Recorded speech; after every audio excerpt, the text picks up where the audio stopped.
This here is Ace Micheals with the Ace Micheals Show, and I'm happy to be with you. I'm always happy to have you viewing the show, sharing, and liking. If you ever want to be a subscriber, which you would want to do so that you can see all of the what we call the excerpts and uncut. You get to see the entire episode the way it was meant to be filmed and intended to be viewed by joining our YouTube. Just go to YouTube and subscribe to the Ace Micheals Show page. And if you ever want to be on the show, send us a message and we'll get you on the show. That's the best way for you to speak your mind, voice your opinions, ideas, suggestions, convictions, beliefs, prophecies. Share all that. Today, my guest on the show is Skye Delamey. She's been on the show before, and we're happy to have her face-to-face in the place. Hi, Skye. How you doing? So, Skye, you write music all the time. Is this a new thing for you to be working on more material for the album, or is that just what you do? You just write? It's what I do. I can't help. I always write. It's what I always do, pandemic or not. No matter what, all the time, as long as my heart's beating, I'm writing songs. The content of the songs may change, and I have a song called Heaven on Earth, and that's about having us as a humanity having survived the pandemic. So that'll be on my future album, Heaven on Earth. So a couple of the songs are more spiritual. Oh, wow. Have you written spiritual music before? Is this a new kind of departure for you? No, I've written spiritual music. I have rock songs with a spiritual intent. I have ballads with a spiritual intent. So it's just the content. It's what I really strive for, Ace, and what matters to me is if people can relate, because no matter who it is, we all have so many things in common where it counts, and that's what matters to me the most, is writing music that is relatable to different types of people. That matters a lot to me. So it's not just me in my world, it's me speaking to different people. Where do you find the main source of your inspiration? It's my experiences as well as others. It could be something I watched, a documentary that I watched about the Greek gods. It could be anything. So you get it from animals. When would you say you started writing? Like, are you one of those people that started writing when you were a kid, or is this in your adult age? When did you write your first song and realize that, oh my gosh, this is actually a song and I need to go out and perform this? I was a kid, and I even had a little red, I had a tape recorder, and I would write and record songs as a child on my little tape recorder. I have some of these tapes still. And so knowing from your early ages that you wanted to be a music artist, this is what you've always wanted to do. Absolutely. Now, don't you come from a family of music people as well, professional music people? Not really. My dad, yes. My dad was a singer-songwriter, but they're math and finance people, the opposite. You really couldn't get any further away from the music sector. Yeah, I get it. And so when I met you, you were performing a lot around Hollywood, but of course there's not a lot of performing going on. Are you supplementing that creative force with doing, like a lot of artists are doing, like from home, their videos, you doing that? Absolutely. I have some live stream shows coming up later this year as well as next. And then just writing and recording, and there's always so much creative stuff, actually, Ace, that I can barely keep. My plate's always full with creativity, so I'm not. Awesome. Thanks. Yeah, that's awesome. Do you ever find yourself, speaking of the creativity, do you ever find yourself saying, I want to write a song, but I don't want to make it too personal because I don't want people to necessarily know that part of who I am? Like, you know what I'm saying? Like obviously John Lennon, his whole life became about the Vietnam War and about fighting for peace, right? Not everybody wants to be that political. Not everybody wants to be that open as an artist. Do you find that you have a place where you say, nah, that doesn't belong in the song? No, I like to bare my very soul, and I'll kick my own ass if I don't give it 100%. So if I'm afraid to bare my soul, then I'm in the wrong, then I'm doing the wrong thing, then I'm in the wrong business. So I really like to push myself. And you know what? If it scares me, that pretty much means I better do it. And I'm not afraid. And part of being an artist to me is being vulnerable. You're bearing your soul, and it's the scariest thing in the world. But you know what? That's what you signed up for. And that's what people will relate to. I agree. I 100% agree. So going through your song catalog, if you could pull out one of your favorite songs, your all-time favorite go-to, what makes that song your favorite? What is it that you like about that song that you feel represents you the best? I love them all. They're all like my children. But right now, what's sticking out in my mind is Renaissance Past, because it's kind of like about a past life. And I believe in multiple lives and past lives. And the riff is really badass. I was writing it on a cruise ship on a really nice piano, grand, beautiful piano, sailing through the Southern Caribbean, Oh, wow. hours of the morning. So the story of how I wrote it, just sailing through the rocky waters and through the Southern Caribbean on this amazing grand piano. It's just an incredible memory. So Renaissance Past, Hmm.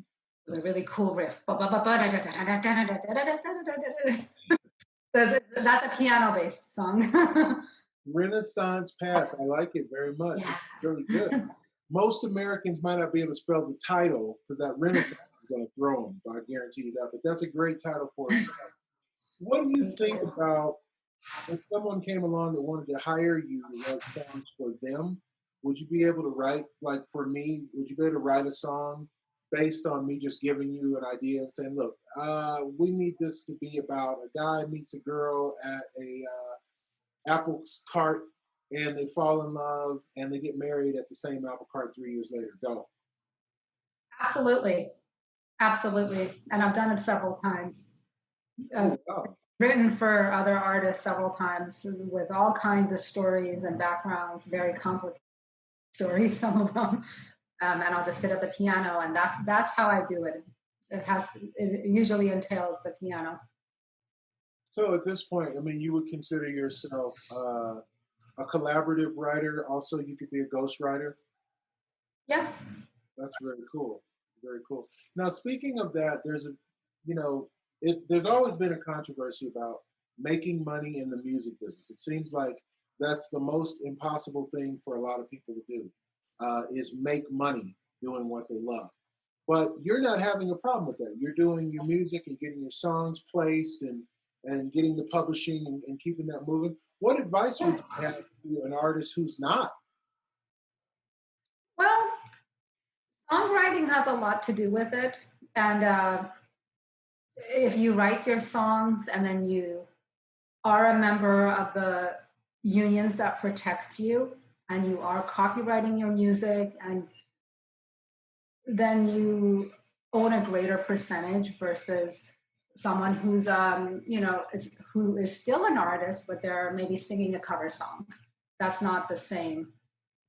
Like you got to give props to who wrote the John Lennon song or the Doors song or whatever, whoever.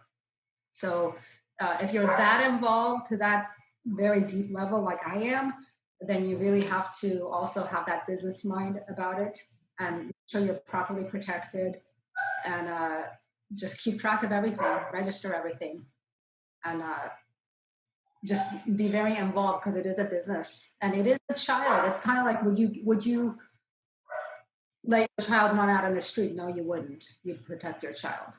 Right, right. And speaking of depth, you mentioned something being deep earlier and your spirituality. I always like to ask people this question. If you could, give me a definition of how much of your success has been based on your spiritual belief and how much has been based on luck. 100% my spiritual belief. Really? Yeah. And by the way, amazing questions, Ace. Well, thank you. Well, thank you very much. That's what so you say 100% based on how you believe and how you live your life has been the measure of your success. Comes Oh from yeah. not being in the right place at the right time. Like, Never. You create your circumstances. You can deliberately create your experiences. You can tune your vibration to what you want. I'm a big believer of the law of attraction and how Anthony Robbins thinks, and just that faith matters sometimes more than even the product itself. And I strive to make the best possible product I can. But I find it interesting sometimes how someone can invent the silliest thing and bam, that made them billions of dollars because they believed. So the power of believing. Now, as you mentioned, the law of attraction, as a pretty woman in the very volatile music business, how have you managed to fend off some of that sexual harassment and some of that Me Too stuff that's been? I mean, there's no joke about it. I mean, it's clear. There's no debate. It's in Hollywood, as it is in everywhere, but it's more prevalent in Hollywood, and it does exist. What have you done to keep yourself safe from I'm just that I will say I've been lucky about because nothing bad has happened to me. I have always had managers. I've had thug managers looking out for me. I've had bodyguards, and really I've felt if I have to sell out to that level, then I'm not gonna. Then that's not worth having. I can't get what I want being honest and just based on my talent and what I have to offer. If I have to sell out, then I don't want that. Then that's like a trick. It's a trap and a trick. So I've said no a lot, and I've turned down situations like that several times, even biggest names, several times, because you can't sell your soul. What having what you think you want, and then you sold your soul to get it. You're going to have to live with that the rest of your life. So I say no to situations like that. And there's quite a bit of that in Hollywood. I mean, people don't understand. Yeah. Like you see all the time, people making the judgment of, should this be my boyfriend? Because after all, he can open some doors for me, and it becomes a romantic. Well, I wouldn't even say romantic. It becomes a physical relationship for sure. And then you find yourself literally in bed with the wrong people. Yeah. You know. People do it all the time. But then you have to live with yourself, and you can't wash off that shame and yucky feeling that comes with that. That will affect your songwriting or your performances. And so it's just a way of selling out, and I don't think people should have to do that. It's very old school. It's very outdated. And people who are predators who take advantage of that, I just think it's really horrible and abusive. Yeah. Absolutely abusive. And the guys get it as much as women. Of course. There was a play in West Hollywood that I saw last month called, it's called Famous. It's a play at the 1111 Theater in West Hollywood. And it's about Hollywood, and it's about young male actors who are the victims. So it's like a different perspective. It's not just women and the Me Too with women, it's also guys. And that's like a nasty, dirty little secret that no one talks about. Absolutely. Yeah, there's a new show on Netflix that's called Hollywood, and it's about the turn of the century Hollywood, the beginning of the film industry, and so on and so forth. And I thought it was an interesting perspective that on this show, the lead male protagonist is approached by another male in order to advance his career. He's got to these men and go through this whole gauntlet of males that are rich and want to help him. And I stopped watching it because I tend to get aroused at anything. So I don't want to start watching movies where men are kissing each other too much. So I stopped watching the show. But it was a good show up till that kiss part. And I'm sure it's going to be a great show. But it's a reality, you know, like we're fighting right now this pedophilia case that's going on. And that's only one at the beginning. That's the very beginning. I lived in Hollywood for years. I worked for casting directors. It is a player's market when you're in that game because there are people who are so hungry to do Yeah. anything. They do anything. I mean, they're sleeping on their friend's sofa, and all of a sudden you're offering them a chance to make $60,000 a week to be on a TV show. Yes, whatever you want. Let's do this. You know, and like you say, Scott, the cost far outweighs the reward because you have to have this in the back of your conscience for the rest of your mind how you sold yourself for what? Was it even worth it? Was it worth it to sell yourself for that? You know, Right. another interesting thing I want to ask you about too is perspectives of writing. Um, you're a female singer songwriter. Do you ever listen to a song and say, I know a guy wrote that? Because I can tell that a guy wrote that song. Sure. Yeah. Yeah, you can tell. You can listen to a song and tell the perspective of by male or female. I can see the perspective, but actually, to be honest, not necessarily if it was a guy or a girl who wrote it, but you can put yourself in the shoes of a guy, or Oh, interesting, interesting. yeah. If a guy approached me and said to me, "Can you write a song about my girlfriend and I would have to put myself in the shoes of that guy and try to picture what he would want. So Oh, it's that's interesting. writing a song. So, like when I It's say, like channeling. when I mention a song like "You Give Love a Bad Name," okay. Now, Mhm. in my mind, it's automatically a guy talking about a girl who did him wrong. But in your mind, is it a girl talking about a guy? No, I don't really put gender in it. Okay. I don't put gender See, in it. I happen to think It's that neutral to me.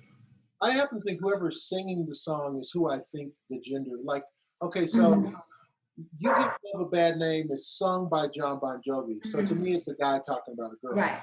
But "Promises in the Dark" by Pat Benatar, I just automatically presume that it's a girl talking to a guy. Although the lyrics could go either way in both of those Right. scenarios. Neither one of those songs says guy or girl, but you kind of know, unless it's a song like Billie Jean, you Right. presume that Billie Jean's a girl, although I guess Billie Jean Right. could be a guy. But it's just very interesting. I was just curious what your thoughts were on that as a It's song. interesting. And then sometimes you can, sometimes depending on if it's a guy or a girl singing it, some minor lyrics may be changed. Yeah, yeah. I Like think he might turn into a she or vice versa. I think it does change the perspective, though, if you're thinking Mhm. of a guy's song versus a girl's song. Let me ask you Mhm. this. This is probably my last question. So we are being able to do this today because of technology. So you're in another part of the same state, but far away from me, and we're able to do this all on Zoom and technology platform. How important is technology to the new musician today, It's as opposed everything. to a few years ago? I mean, you got to know technology now, right? You have to, and it's everything. And even with ACE, with music venues currently being closed, and I know that they'll open up, but just to have that option of live streaming and performing and still getting your music out there and performing for people is really, really important. Mm. So it's absolutely crucial and important. And so you say keep at it, keep performing Absolutely. videos, YouTube, keep your face out there, and use the technology to do it. Absolutely. It's for us. It's one of the perks of being in the modern world. That being said, hey, so listen, on the show today, it's Skye Delamey, right? Or Delamey. How you say it? You pick. I call it's Delaney. Delamey. Delaney is also accurate. But it's definitely not the other one. There's one more that's a popular way to say it. Not that for sure. So whatever that other one is, it's not that. And I'm going to say Delamey because that's what I heard you say before on another show. So I stuck with that. How do we stalk you on the internet? We want to follow you now. We want to become fans. We want to sleep under your bushes if we can. What do we need to do next? Skye Delamey, Skye, D as in dog, ELA, M as in Mary, EY on Instagram, Facebook. YouTube, and my website, skyedelamey.com. And that is what's up. Ace Micheals Show, man. Some good information here about how you can promote your music and keep your music forefront if that's what you're trying to do. And you know what I say, man. Live the life you love. Love the life you live. Thank you. Yay. Thank you, Ace.